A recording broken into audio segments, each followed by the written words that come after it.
Sabi ni Joey, what if hindi binabayaran ng credit card debt, pwede bang kasuhan ng bangko at makulong? Credit card debt hindi. Unless mag-issue ka ng cheque sa collecting agency.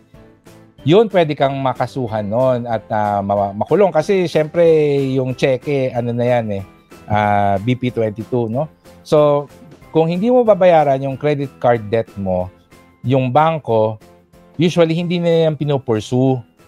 Ang ginagawa ng bangko, sa atin lang to. Ang ginagawa ng bangko, pinapa-auction nila yan sa mga collecting agencies, which is another party or another company. Tapos, kunwari, meron kang 100,000 na utang, hindi mo na binayaran.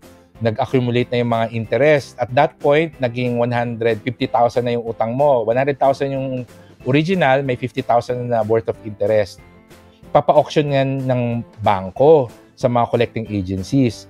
So, si collecting agency, sabi niya, bibilin ko yan ng 50,000. So, si bangko, kaysa naman gumastos pa sila for lawyer fees, etc. Sige, bilin mo na ng 50,000.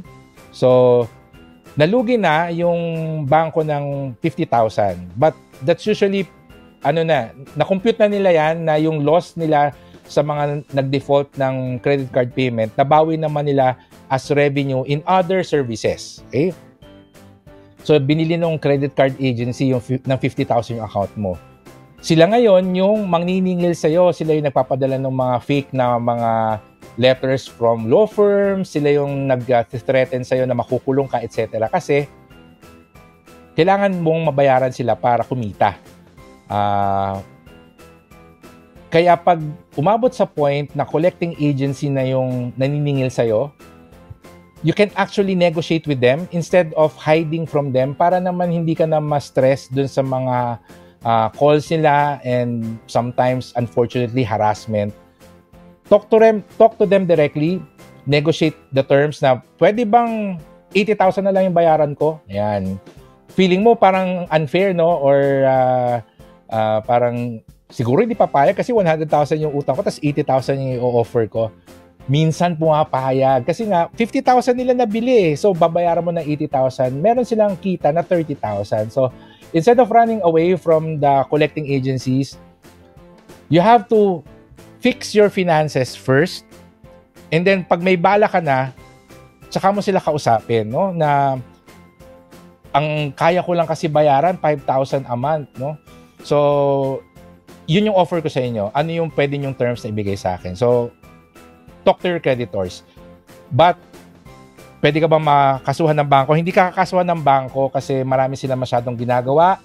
At pag kinasuhan ng bangko lahat nung nag-default sa credit card, nakuubos ang pera nila sa mga lawyer fees. Makukulong ka ba? Hindi. Okay. So, I hope I was able to answer your question, Joey. Pero kasi that's not the worst thing that could happen.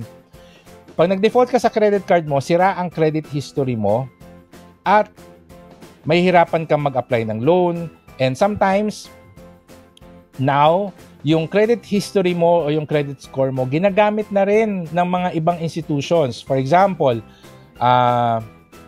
mag-a-apply ka ng trabaho, may mga BPO na chine-check yung credit history ng tao or yung credit score ng isang tao bago nila i-accept as an applicant or as an employee yung applicant.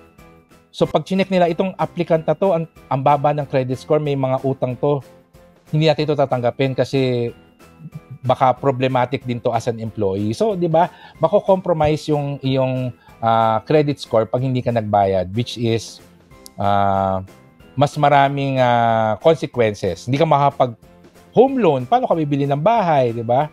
Hindi ka makapag-car loan, etc. So, yan yung mga other consequences or disadvantages kapag mababa ang credit score mo. Okay?